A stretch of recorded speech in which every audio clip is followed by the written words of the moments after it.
I studied philosophy, now I study sociology, and this kind of, we need to be connected to Earth, and we need to decolonize ourselves, and we need to be inclusive and in touch with our bodies, and this is all about like deeper roots of the climate crisis. I knew that intellectually, and I was like preaching about that probably in climate movements for a long time, you know, trying to experiment with regenerative cultures and with building real alternatives.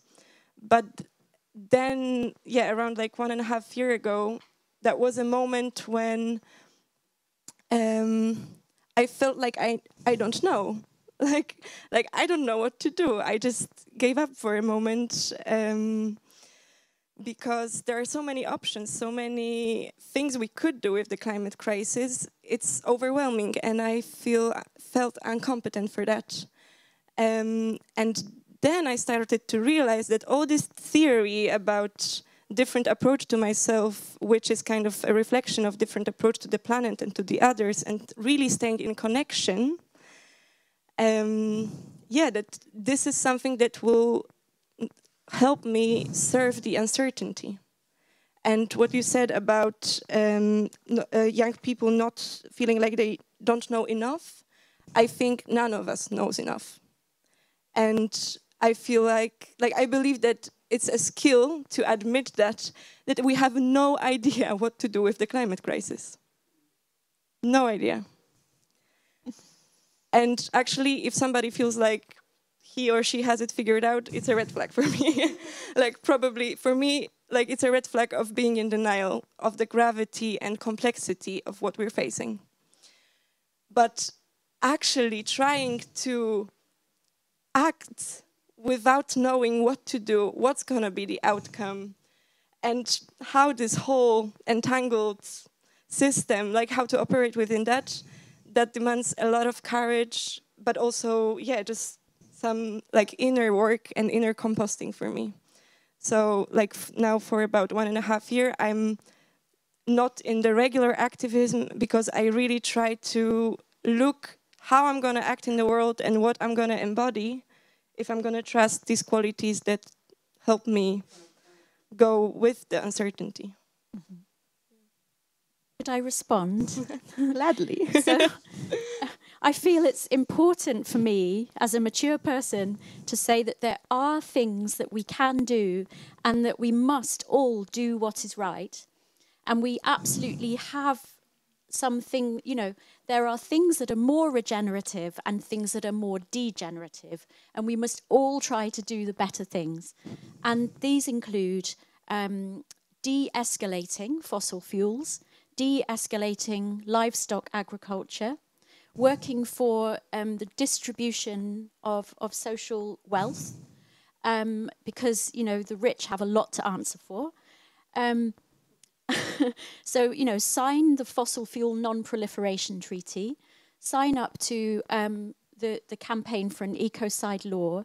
There are many things that we can do, but I completely agree that we have to understand what the limitations are. And those limitations are mainly around politics and the fact that our democracies are being captured by the extractive industries, our democracies and our media. And this is where it's becoming more and more seemingly impossible, but we have to keep imagining what is possible and working wherever we can, using our agency to make the regenerative things happen. So, that's stretching out some hope. Can I just respond shortly?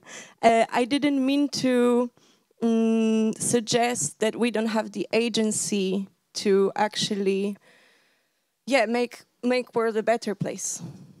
But what I am thinking is, we have the vision, and you are talking about the vision. We have the vision of the world that's fossil fuel free, with a culture that's not so dependent on consumerism, with people really being in touch with each other and the planet, because that's like the cultural basis.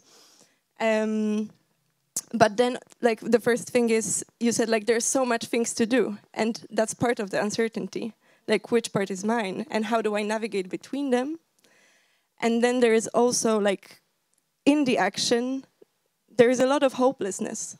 And it's not like opposed to the agency, but I feel like really facing that and not, because like I know so many people that kind of grasp to this feeling of agency and they just go with the regular paths.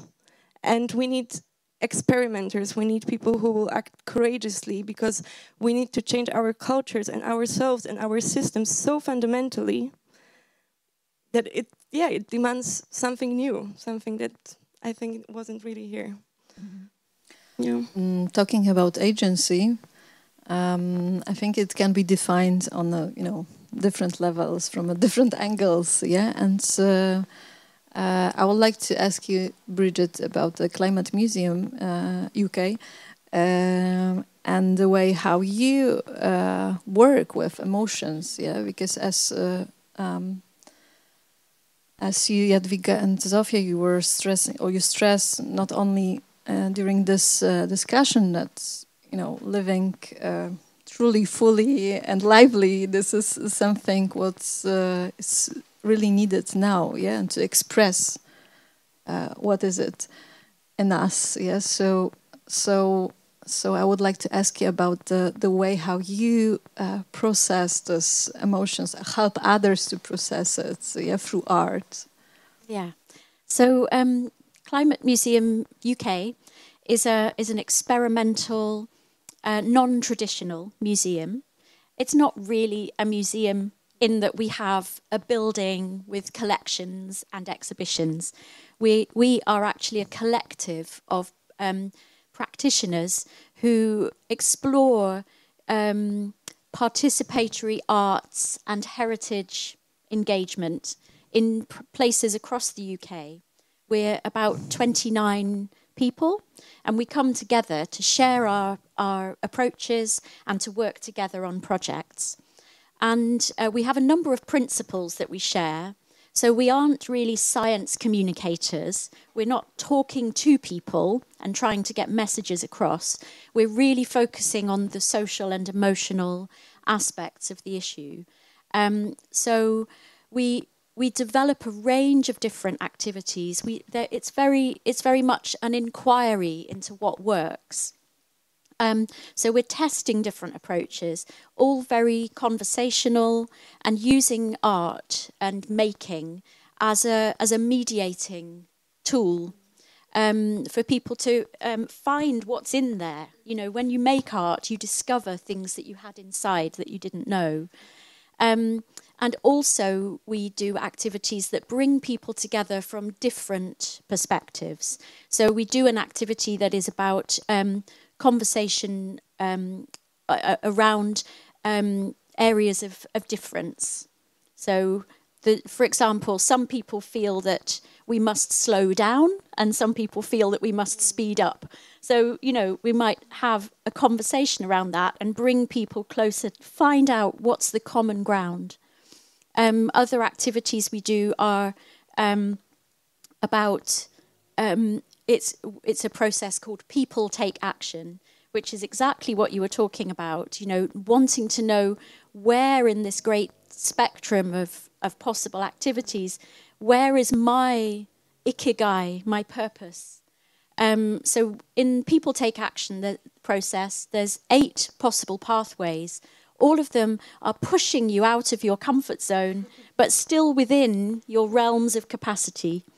And we use collage as a visioning technique. So these are activities I'm developing, but other people are using different methods. So yeah, it's all emerging. We don't yet quite know exactly what works, but it sounds wonderful. I would like to have such a museum in Poland. Okay, so we already talk a lot, I think. So maybe this is a good time to stop and to ask you, amazing people who are here. I see hands. I just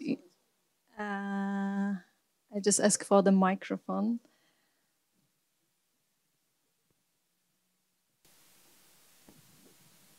Hello. My name is Piotr Cykowski. I knew some of you and welcome you as well. I'd like to ask you a question because we were focused a little bit about activism and deconstructing that word, but still in the mood of thinking of kind of change on a personal or more systemic level. I'd like to ask each of you about the metaphor that best describes the situation where are you within other beings that try to be in the course of better world. So, for example, Rebecca Solnit is saying about the river, and we are droplets in the river, that it's not acting along, but by the currents, changing, but still flowing to the oceans, like the right direction, and many streams are contributing, etc. So I'm asking about your metaphor. Where are you now thinking about this kind of trying to have kind of influence for the better world? Thank you. Thank you for your question. What came to me is a jungle. Like ecosystem that's very rich and biodiverse, but it's kind of being cut by people who want monoculture there. So there are like fields of, plants that are supposed to be the biggest and the same. And the diversity is killed and the ecosystem is not thriving because of that. And I believe, like, for me, the metaphor of the ecosystem is closer to what I feel like the change should look like, and not like a river where we are like everyone is kind of the same and just, complementing each other and making a bigger wave. For me, it's more about the diversity. Shall I go next? Yeah. Yes. I have two metaphors. One is for me personally, which is that I think of myself as a ridge walker, walking along a ridge, and seeing on one side the past, the extractive, harmful systems, and on the other side, seeing what's possible. The solar punk, the weed punk, the many possibilities of action. And I see both, and I want to explain. So I'm a manifester. I want to, make manifest and visible and explanatory. And the other metaphor is for us as a museum, which is that we are mycorrhizae. We are, fungal networks spreading across the country and forming clusters that pop up, that mushroom in places. So, yeah. Do you have... Where's Jude? Okay. I don't know if it makes any sense, but for me the metaphor that is the most alive is just a metaphor of a wood with eatable trees, like the trees that make like plums or apples. And for me, the fact that there are trees which have a trunk, and then there are green leaves, and then there are flowers which blossom and then turn into something that is like full with juice and can just drop on the earth and can just disassemble with the help of some insects, and then another tree will grow out of it. Is very, very alive for me. I think it also shows how different people are in their world, but I think I like to think of people as fruit, like there is a time when we blossom, maybe when we are young and when we are very beautiful, and then we turn into this very rich with taste fruit that has all this kind of like this experience, and that can just be eaten out of. Like I would like to be an old person who other people can eat out of and just nourish themselves. So yeah, that's it. If I may comment, thank you very much, because you are talking about the trees and also as a path that's dividing different words. So there are in Białowieża forest, I don't know if you've been there, there are certain paths that you have this wild, really wild ancient forest and is planted by people, which is very regular. Some people say this is normal, and some people don't like this wild. So it's also inspired me in thinking that it's wider is something unknown, and this planted by people like regular one is very easy to go. But these words and these places exist where you can protect what is wild, and this you can also admire somehow. I'm not, but many people, which is very old way planted by people forest. Thank you very much for that. Great question. Can I just say it's an orchard? A fruit forest is an orchard. Yeah. Thanks a lot. Building on this wonderful question, I would like to ask you how do you feel about climate crisis? Because basically, we're super competent about our feelings. This is, our competency. So we are not talking here about data. We somehow assume that we all agree that climate crisis is real. Okay, I'm stopping for the moment to check if there are any voices against. But okay, we agree that climate crisis is real. So what are your feelings about it? And yeah, we talked briefly about it. We will dive into that more, but that would be awesome if you can share from your personal perspective. Maybe any metaphors comes to your mind.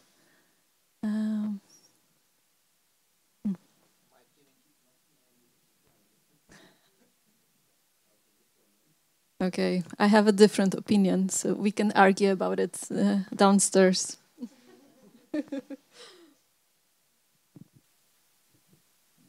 I mean, as a North American, sometimes it's a little bit I might be not necessarily as committed as some of you are.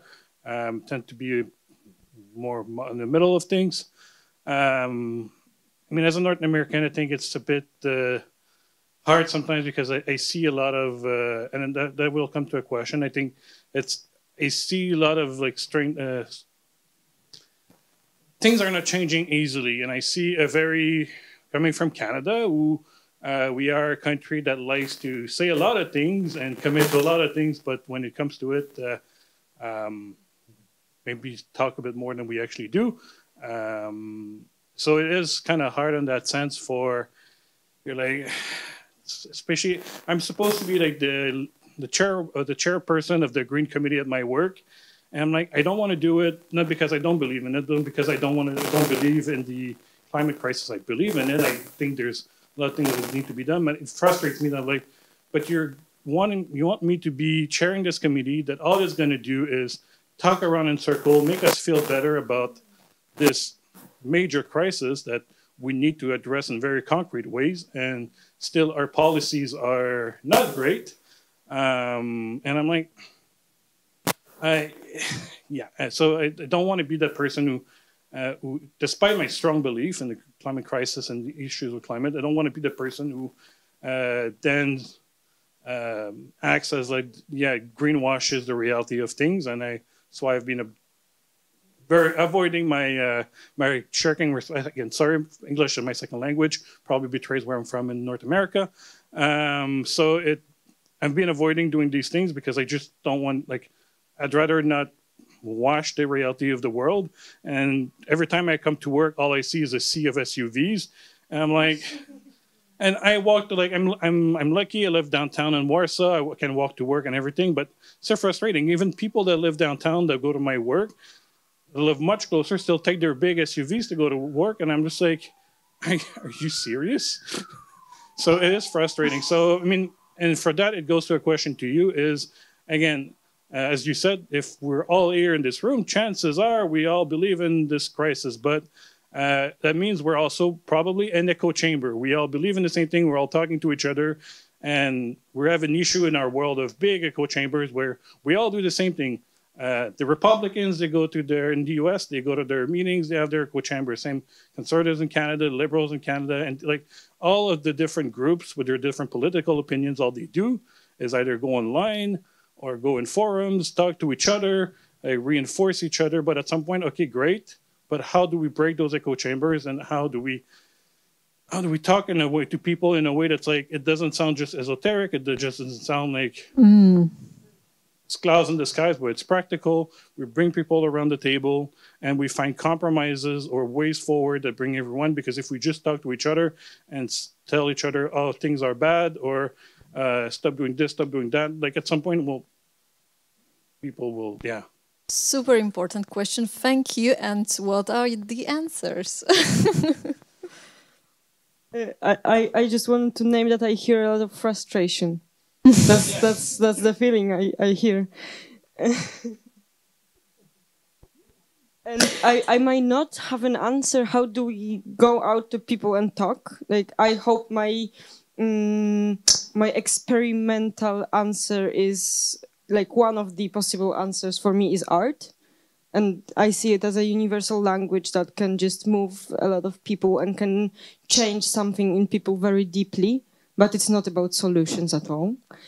And for me, one of the most important things I did was just to grieve the fact that there will never be enough solutions. That sometimes people just will talk.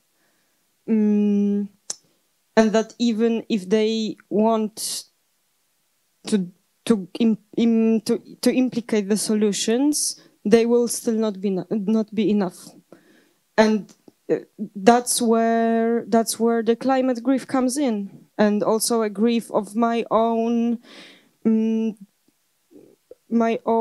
boundaries or limitations as a human, that I cannot save the whole world.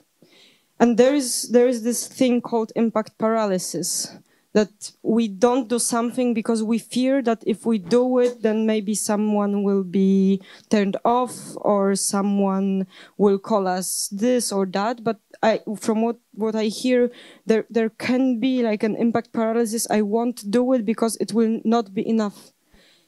It will never be enough what you will do, especially if you take it like as a person. So yeah, there is just this. I just have to come to terms with the fact that no matter what I do, it will never be enough. Can I quickly go? I totally agree with everything you say, and the power of art is important. I would add that we need to really understand how these echo chambers are created. We need to understand the mechanisms by which, narratives are constructed, and this, these effects as, impact paralysis, and also the invisible fallacy, where all of the externalities of our actions are so invisible that we disavow them, that we don't care about them. We have to understand the psychology and the social dynamics of how this happens, so that we can alter the paradigm. That's my answer. I don't know if I have a lot to add. Like, what I heard is that there is this dissonance between staying faithful to, like, what is actually like, that there are like people not acting accordingly in the politics, and not kind of, just being, oh yeah, we're doing such a good job because we're trying and we're doing this. So just like kind of staying faithful to the gravity, to the problem.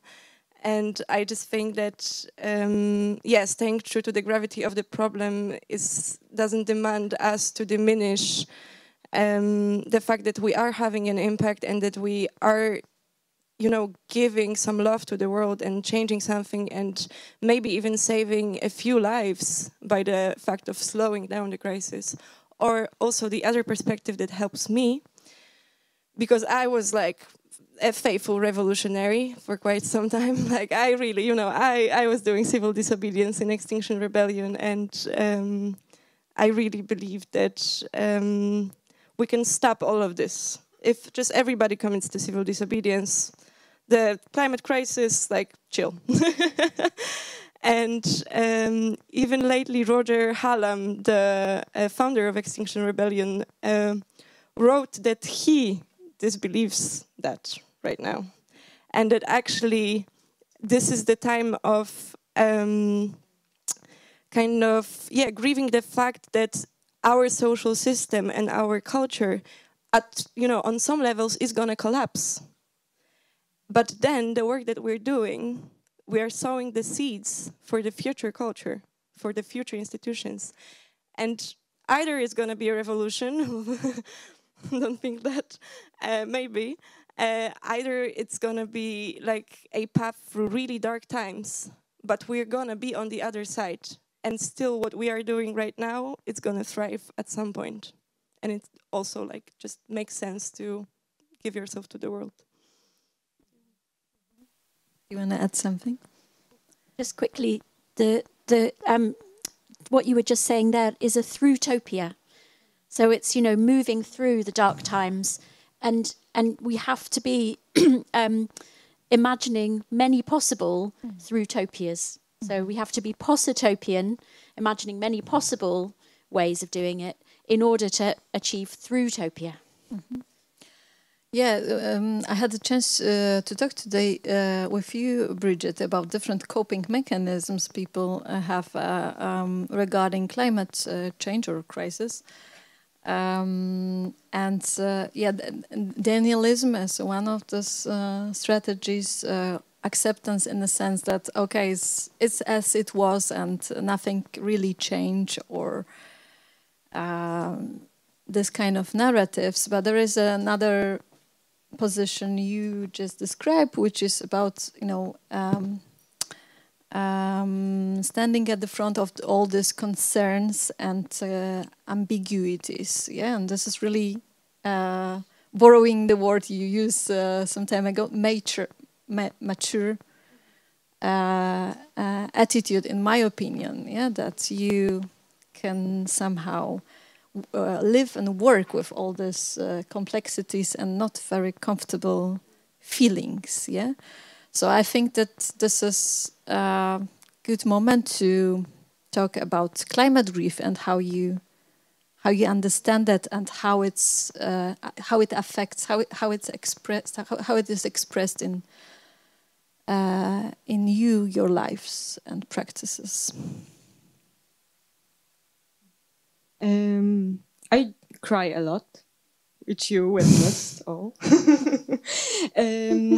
But yeah, truly, just giving my body the ability to like let go of all of the emotions that are happening, And sometimes it's crying, sometimes it's dancing, sometimes it's laying on the ground, on the bare ground, and just feeling it hold me. And for me, climate grief or grief in general is just a meeting with gods of limits. I really believe that there are limitations, and there are limitations to our planet, to our world, and also there are limitations to what I can do. And all of these limitations, sometimes I just have to grieve. That I didn't do enough, that someone died, that people were killed, that the trees were razed to the ground, that we will not save our society from being in collapse. So for me, it's about seeing or feeling a limitation and then getting in touch with it and then seeing what comes up. And usually it's either anger or sadness or numbness or fear, and just allowing myself to be with it, and also asking for help for others to witness me in these hard emotions. I really think that we need villages to hold all of the things that are happening right now, that we need communities to be together also in grief, because the gravity of what we are facing and what we are living through, like the things we are talking about now, so like it's light, like this conversation, and at the same time I can feel my body tensing, and I know that there is something that will need to come out at some point, and that comes up sometimes, and it is it is so much that one person, one body cannot hold it. And that's why I am not like an entity, one entity living in like a, you know, cosmos or something. I am a human who lives in a society, who has a village, who has the happiness of being with a community. And I am also an organism which lives on a planet, who is nourished by this planet. So yeah, that's the group for me. That just connects me with like the people and the planet and everything that is around me, and connects me with myself too. Bridget, Jadwiga. Thank you. I'm so moved by what you're both saying. I cry a lot less now that I'm older, but I was very aware of the climate crisis from the late 80s. I grew up very near, you know, the university in Norfolk, where climate research has been done for decades, and my parents knew these people, so I heard hard things, you know, when you would have heard these hard things too, when I was young. What I do now is that I have, you know, a shadow side where, you know, I dream about the darker side of the situation. I wake up with cortisol rushes in the night, and I know that I've been dreaming mostly about people wandering, you know, in refuge, in exile. These are my nightly dreams. But then in the daytime, I sublimate those feelings and I work. I'm a workaholic. And I witness other people's emotions. Thank you. Thank you. I thought about the thing that you said in the beginning of our talk, that for you climate crisis is a crisis of feeling separate and of disconnection to the earth. And I would add disconnection with each other and with ourselves. And for me, yeah, like, as I mentioned in the beginning, I intellectually was aware of that some time ago, but for me, meeting climate grief was actually seeing what it means to be in connection. Because sometimes being in connection with the earth that's dying is just painful. And so is being connected with myself, and so is being connected to others who are suffering. But then for me, thankfully, I heard about the framework, which is Work That Reconnects, framework of Joanna Macy. This is only one of few frameworks around working with the pain of the world or the pain of others. And it helped me to see that there is something on the other side, that when I really feel into why I'm feeling so much pain or so much anger or so much fear, connecting with myself or the emotions of, yeah, just what's happening even right now in Gaza, even right now on the Polish-Belarusian border. When I think about that, today there's some anger. But actually what it's about for me, this is about how I love these people and that I feel connected to the earth, and I feel connected to the future generations, and I feel connected to people that are on different side of the planet. So climate grief became for me actually a way of, you know, just seeing how much love I have for this world, and now actually going back to this process of grieving. It's a bit of pain, but mostly just giving me strength to go on. So it's mobilizing. So it's like just seeing how much resources I have when I see, you know, when you see your close ones suffering, how much energy comes up in you to rescue them, to help them, to support them. And for me, climate grief is about this. It's about seeing how much resources I actually have when I connect to the love I have for the world, which is painful. Thank you. When I'm listening to you, I'm thinking about dark sides of, you know, prolonged grief, because, like, to me, grief is the process and it has this, it's dynamic. Yeah. So I'm all for that. You know, life is pain. I'm serious. Yeah, I'm a Zen practitioner, and yeah, this is my belief. And at the same time, I have this, maybe because of that, I have this, the other belief, which is about, what is, how we work with this pain, how we translate this pain to something else, because pain is, like what we call pain is perspective on something. We interpret something as a painful, bad, good, and things like that. So, can you share something about, how do you see the dark side of, staying in a grieving longer and too much, or too, I don't know, I don't know which word to use to be adequate, but I hope it's clear. Mm-hmm. I'm not sure if I understand the question. Okay, so I'm thinking about the person who is grieving, who is grieving and who is really deep into grief, and this connection you mentioned, this love, it's not part of their life, just this is just pain, this is isolating, I'm curious how you think about consequences of how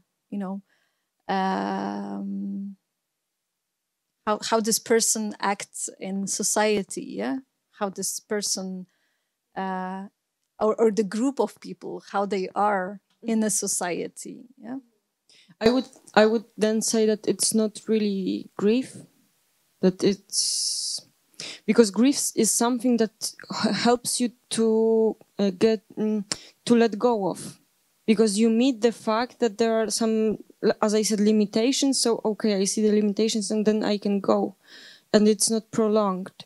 So what you are talking about would be some, I don't know, like heaviness that you just drag yourself into, to really be connected all the time with the sadness and all of the hard facts and everything.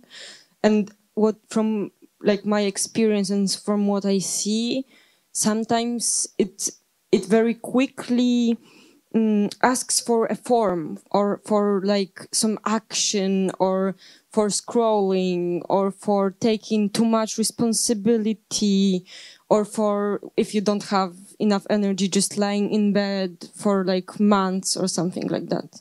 But what is, like, when we see a person who is lying in bed for months, we get worried and we try to help the person. And if we see a young person who is very active and is very successful in what they do, then sometimes we don't ask the question, did you get enough love today? Or did you think about something nice? Or have you seen the sun? So I think that in the capitalist world, which worships work and worships the fact that you are successful, there is this danger of turning your emotions into the work or responsibility or something that really can destroy you. But from the outside world, it can seem like you're doing a great job. Mm-hmm. Yeah. Thank you. I'd like to add that repetition is a problem. So people ritualize their emotions, and they often will tell a story over and over again, or will take a single action and keep repeating that small single action as a therapeutic act. And also people will get stuck with shame. Shame is a very significant emotion alongside grief. And it is actually one of the most significant things that stops people taking action, because they feel scared of social criticism. So we need processes, and we need an ecosystem of Earth crisis services that enable people to express their grief. You know, we need more climate cafes and conversations, but we also need more support for activation. And we need activation to be a range of opportunities for people to be a collective, to do things together and to prefigure and build alternative ways of living. So yes, exactly. People, need to be moved through grief and beyond. and allowed to return to it. You know, grief is a process, but yeah, we need to help that process. Thank you. I had a thought and then I lost it, sorry. Yeah, I'm gonna give myself a moment.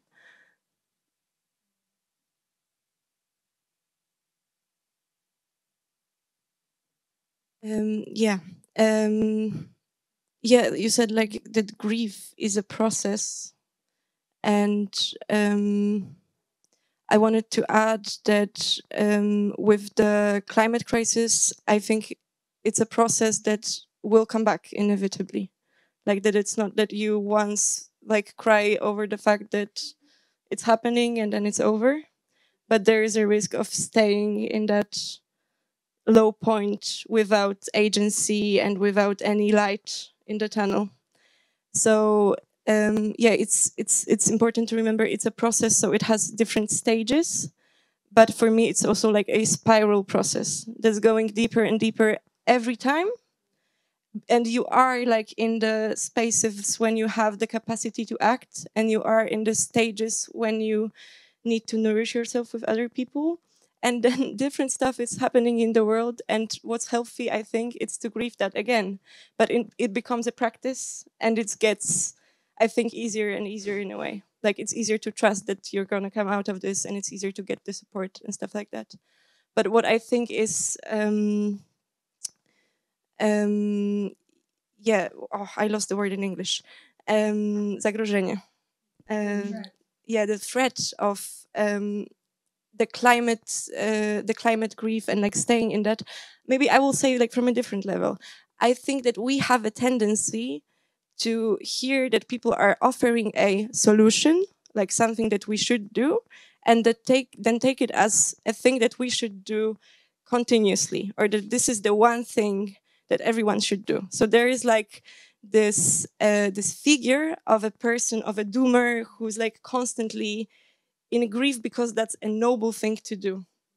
And this is like climate grief is not that this is noble to be constantly in touch with the pain of the world, because this is honoring the truth of what is happening.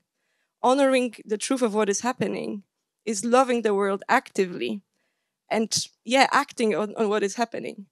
But to do it, staying in touch with ourselves and with each other, we actually need to touch these emotions.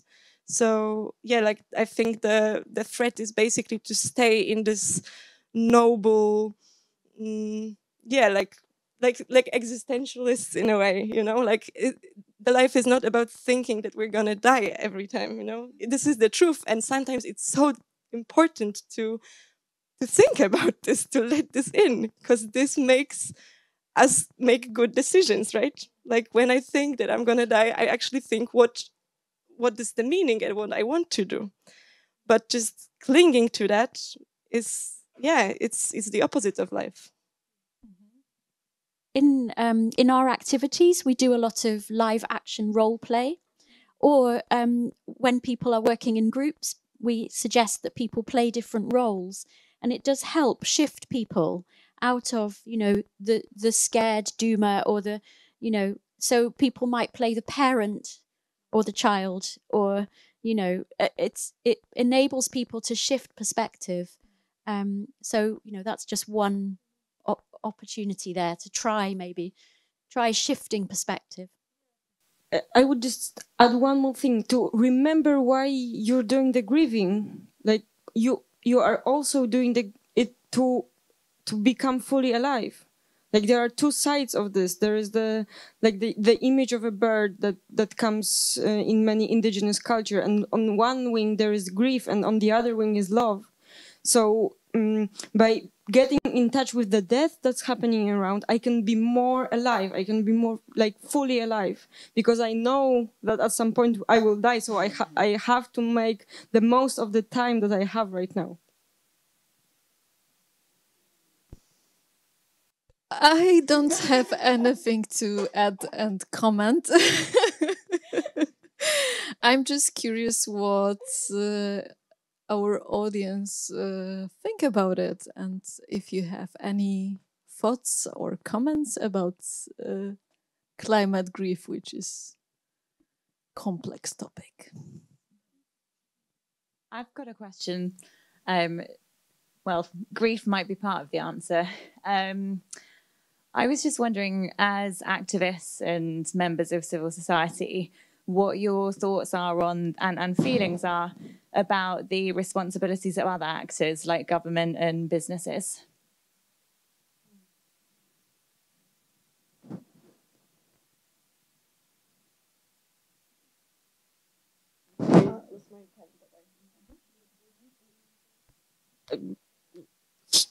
Huge.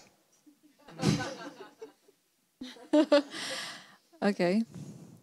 Yeah, speak to them. Make them accountable. Don't be frightened of them. They're all, you know, people who go to the toilet and, you know, everybody is human. So, you know, we have structures that make you feel scared of people in power, but we must break down those barriers and enable people of diverse perspectives to be able to speak their truth. It sounds so trite and simple, but everybody here should be speaking to your, you know, politicians and going to shareholders meetings. Yeah, don't be afraid. I think that signing up for leadership is signing up for holding a perspective of a bigger whole. So that, like, in the first place, like, I thought, like, you know, I think, yeah, these people have a bigger responsibility because they sign up for it. And if they want to, like, embrace a bigger picture of the world, I think it's also their responsibility to see the complexity of it and to actually get in touch, also, like, yeah, to stay connected in a way that we described. Just a thought as well. You may have heard of Polly Higgins. She died a few years ago, and she set up the campaign for an ecocide law. And she suggests that that when business corporations are made accountable for ecocide, that you don't just punish the company, the faceless company, but you have a truth and reconciliation process with the people involved. And so really, you know, this is all about reparations. We really need to be exploring loss and damage and having face-to-face conversations with people responsible. Thank you. Are there any thoughts about climate grief? Would you like to share something?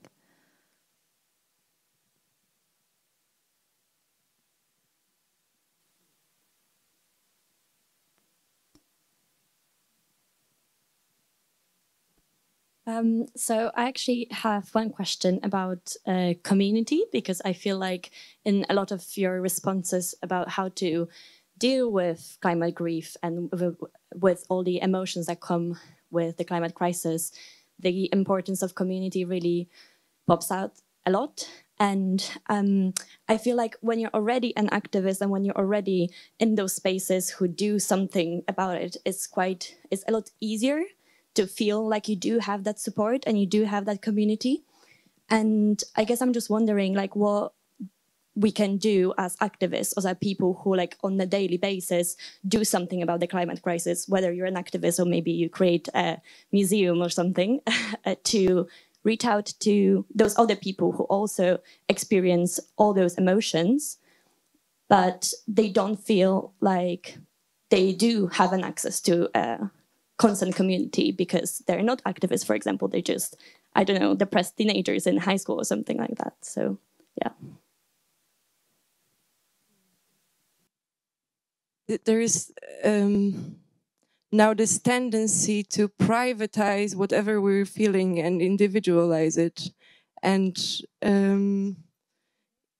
yeah, I think, like, we are used to, like, saying or thinking that when you need help, you should just go see a psychologist or even take medications, which obviously, you know, is a part of the solution.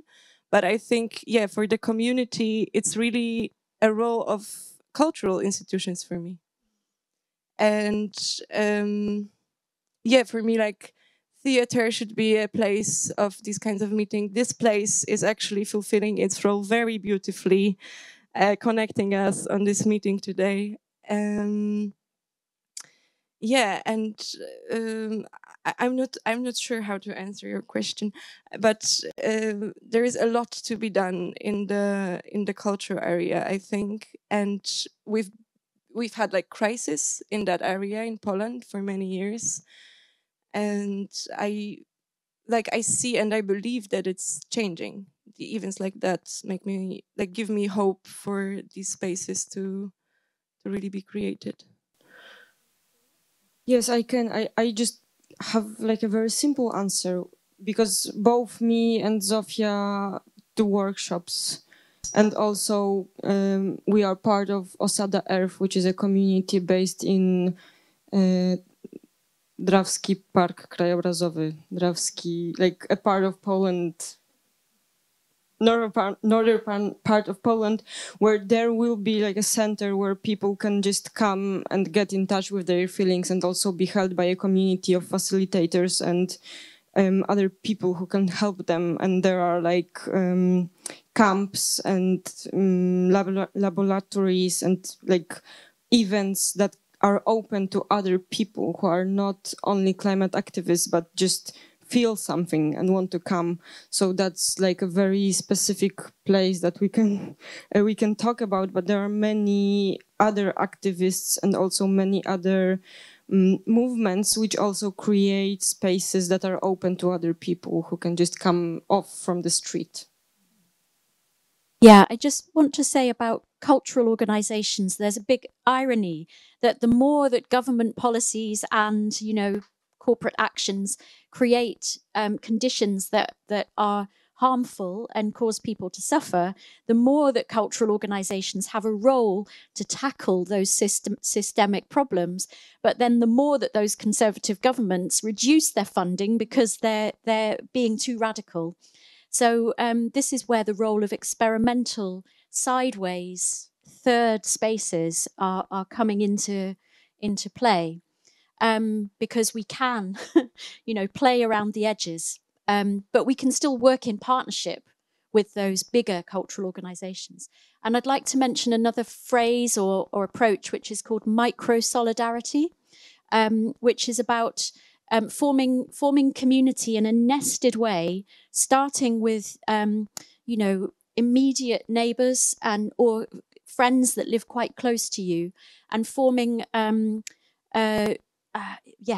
tight-knit active groups that then extend out and make a mycorrhizal structure where you build a crew and a wider collective. So it's actually, there's a process that you have to you start small and then you build and connect and join up like a big jigsaw.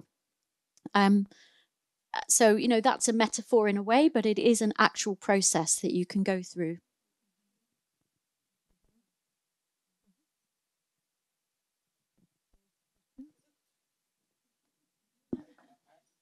I'd like just to add, because also it's like othering problems and solutions. Like, yeah, it's not big magic to collect people, and there are tools ready to use, and not wait for, especially working with young people, I think. Like just mentioned, Joanna Macy wrote books that are available, full of practices, also going through grief, also published in Poland. Here on a shelf, I see one of that. You can buy and just start doing this work. It's not magic. I do it like monthly with people in Warsaw. I'm not trained for that. Just collect people, ask, just come and talk. And everyone can do it in school, wherever, in church, yeah, with friends. Tools are here, but it's like, I think part of the issue we are talking here is like waiting that some other activist will do their job. And what you said, it's not true, because activists are people who care about themselves as well, and or will redefine that everyone is activist in service of the earth, or just start doing small things that are part of bigger approach. So I truly recommend Joanna Macy's work. Not only one solution, but it's ready. It's in along with grief work as well, and it's available in Polish as well. Thank you. So I just add. So what stops us from building communities? Capitalism. we have to unpack this, I think. It's like a very deep question. We could have just like another meeting just talking about it. But I think like for me... I can narrow this question. Yeah, what stops people from being part of your communities?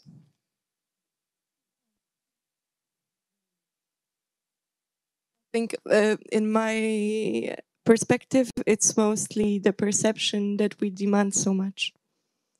That in work that connects with climate crisis, like I think people kind of project their feelings of guilt that they're not doing enough for people who are offering the spaces. And like there is a lot of fear to go to that meeting, and that everybody will blame me or everybody will hate me because I'm just not an activist and I don't do enough, and nobody feels like they're doing enough. Like there's so much to be done. Yeah, but actually this is a place of meeting that sense of guilt with people who can resonate, can relate with that. So you see, you can join Osada Earth. And Bridget, what are your thoughts about it? So I'm part of two communities. One is Climate Museum UK. The other is Culture Declares Emergency, which is an international growing movement of cultural workers and organisations declaring a climate and ecological emergency and forming communities or hubs to take action together. But we are lacking in capacity, and our growth has actually slowed. And this is because organisations feel, just as you were saying, that if they declare emergency, that people will accuse them of being hypocritical because they have plastic cups in their cafe or something. And so they feel they have to be squeaky clean before they can actually declare that this is an emergency. And then the other problem is the precarity of people in the cultural sector. So the cultural sector and the environmental sector are both the least funded areas of work in the UK. I don't know about, Same. There's a research study just been done that finds that artists in the UK are actually earning £2.60 an hour, which is something like 10. Yeah. Oh my God. So, people are having to do multiple jobs and can't come to meetings. They can't volunteer. So, this is the problem. It's a kind of, we're all spread too thin,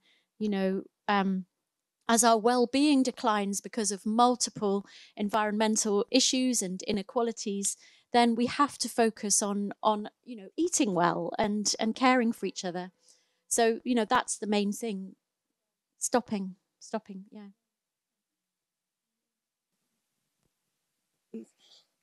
The thing is that building a community is not something easy, especially if you want to be a community that is in touch with what is happening and wants to be useful to others. Like if you want to be a community in service, then you need people who have the capacity, who have the time, who have the money, who have the tools to really also help others and to be in touch with people, other people in community.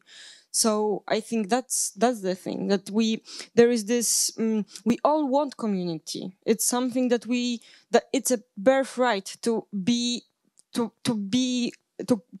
become a human in this world, to be like birthed into this world and be held by a community. But a very, very few of us have this experience, especially in Europe, in a very civilized societies.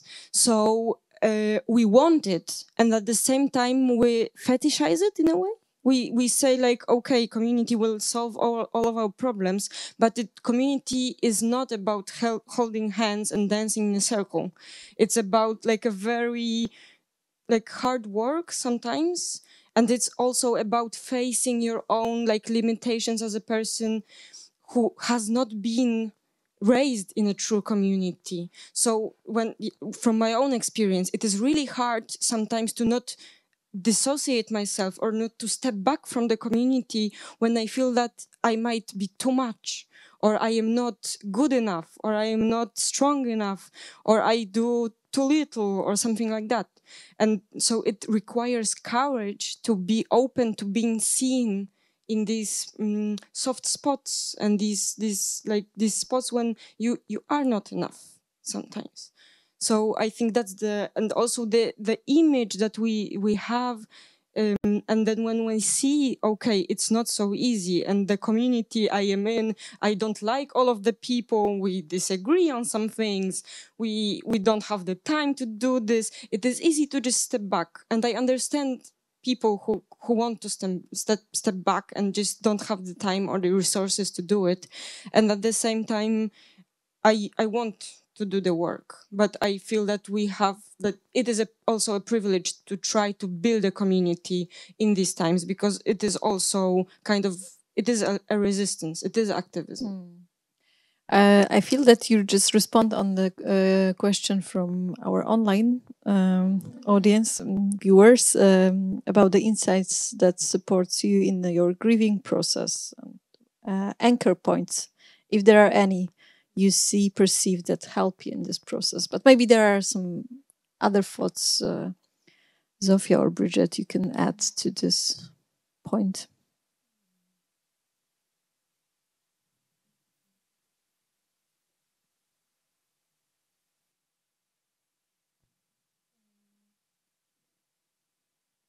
I just want to mention like gentleness to myself. And that I also fall into this trap of this kind of maybe nobleness or kind of moral imperative to be in touch with that all and to act constantly.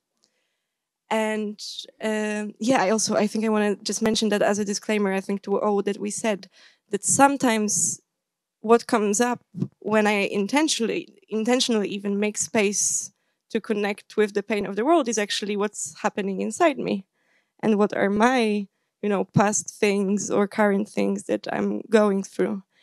And also, I am privileged, and many people are in a mental health crisis. So, what helps me is also to know that. Like when my stuff comes up and I'm getting in touch with something difficult that's inside me, that is actually like the knowledge, the insight that it's a part of the bigger poly crisis, So like I know that I'm not alone in that. I know that most of the things I'm going through is actually cultural, and like this kind of boundary between grieving for the world and for the pain of the world and for my own stuff is kind of blurred. But what holds me as a whole is just a sense of belonging to the world and really being connected to all the challenges that we have, and they are also, I'm embodying it, I'm carrying that. Yeah, just to know that and not to put like responsibility for all that I'm carrying on myself. To share that with the community and kind of with the bigger system. I think I want to confess that I don't really do the grief work. I haven't really started yet. I'm still learning how to do it. You're teaching me.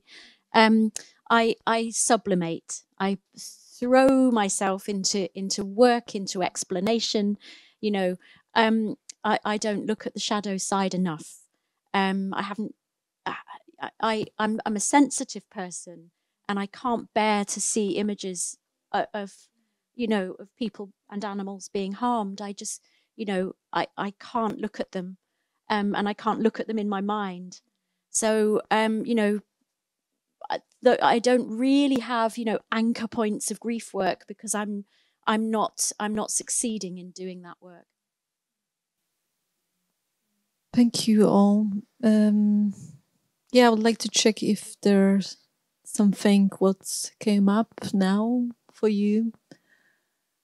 What would you like to share? I wanted to ask you if there's anything you expect from the grown-ups. I mean, and if you believe that there's a platform of real cooperation or community building between the generations. You're in your very early 20s. Soon you will have kids. Your generation will bring new generation to the world. So there's, I mean, in Poland, we're not very good at this. I mean, in intergenerational cooperation, right? We have a very difficult history in that respect. But tonight, you've been really finding like a common language with Bridget, and you've been doing this for a very long time with several generations, probably, of activists and people who have been touched by the grief. So I wonder whether you feel that there's something we can actually do together. I'm over 20 years older than you are, and I'm not as old as the guys in Davos. It's not that bad, right? I'm somewhere in the middle, and I would be really interested in knowing whether you think that there's anything we can build like trust on and then go and do stuff together. What's your expectations? What are your hopes? Who's going to teach whom?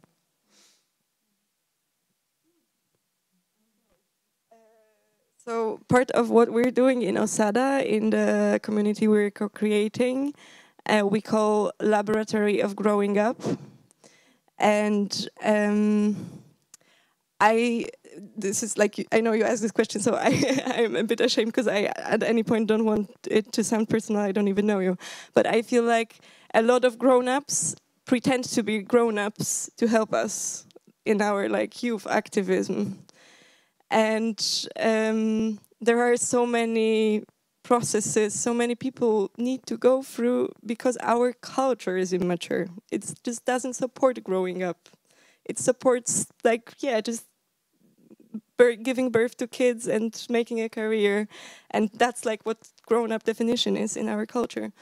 So I am a bit pessimistic about, like I think a lot of adult people like need to mature a lot, and that it's maybe even better to focus on their process for some time and not try to like save us and support us so much. Like it depends, like, you know, there are people who are really on their mission and really, worked stuff through. And for us, I know that I can tell that because Jadwiga, you mentioned that in the beginning, finding people who are mature and who can hold us in our like growing up and finding our mission was really life-changing.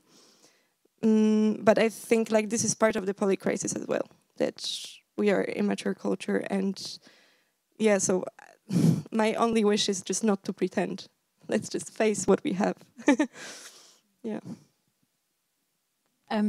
My wish is for funding so that we can hand over, of course, hand resources to emerging younger activists and practitioners.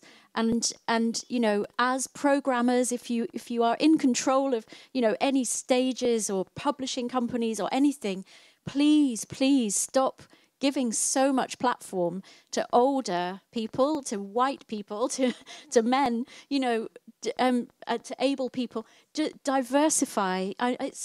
Again, it's so trite, it's so obvious, but it's, you know, over and over and again, the movements are just dominated by the familiar faces, the louder people, the confident people, and then they get a reputation, and then they're invited to speak, and it escalates. And really, I shouldn't have accepted this invitation, but I'm very glad that we're in a balanced I'm so happy you're here. With two younger people. I think there is like one thing I want to say to the parents. I don't know if you are one, but for me there is something very. You mentioned children, so that's why and I also know a couple of people who are activists and our parents and maybe some I know even who became activists because they are parents. For me, it is a very specific gift that these people have. There is a beautiful strength, and I know it also from looking at my mother, that there is this very beautiful strength that comes from having this love towards this one or a couple of people who are very specific and whom you can look into the eye and also see the fear and the emotions that we talked about. And tap into the fact that you brought these people into the world and really see how my love guides that. What does it mean to be a parent in this world that's coming to collapse? And I don't have an answer, and I don't think that there is one answer, but I really think that children and young people, and I every time I get to speak as a young person, I really hope that there will be like some man in Davos or some other person who will recognize their daughter in me, so that they will. I just hope that the younger generation, I feel that we are here also to call for the responsibility of the older people. And what you can do as people who are mature is to accept the responsibility. But it's not the responsibility of fucking the world or responsibility of producing the fossil fuels. It's the responsibility of living your life from this moment as if what was happening for real. And I don't know what that means. But I know that this is the contact we have to be in, to recognize other bodies that sometimes come from our body as something that we can be in touch with when it comes to what I do in this world. Yeah, and the second thing is for even older people. I have like I'm very proud and I am very happy because I come from a family of resistance. My grandpa was in jail because he was fighting, like he was in solidarity. And for me, the experience of overthrowing a government, of changing the system, of being in resistance to what was happening is something that should be shared. In Poland, we lived through this. We lived through a change of the system.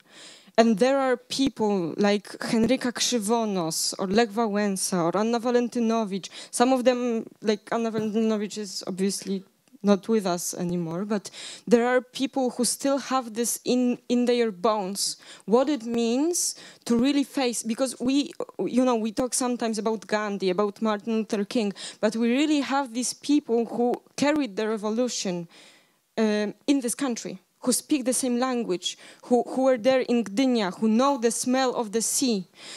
So I really would like to hear more from them and to be more in touch with them and for them to share the experience and also try to tap into our perspective.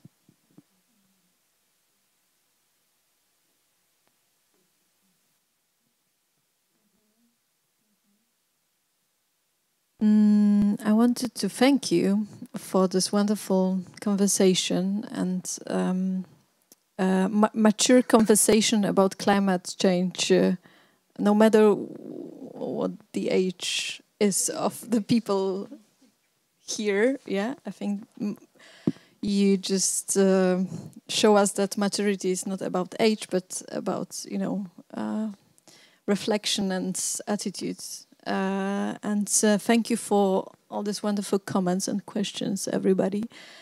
And maybe this is a good moment to go downstairs, grab some drinks and snacks, and continue our conversation in a smaller groups or not smaller communities, not with microphone on all these lights. And we will be super happy if you stay with us for some time, and so we can get to know you better. Thanks a lot. It was really moving. Thank you.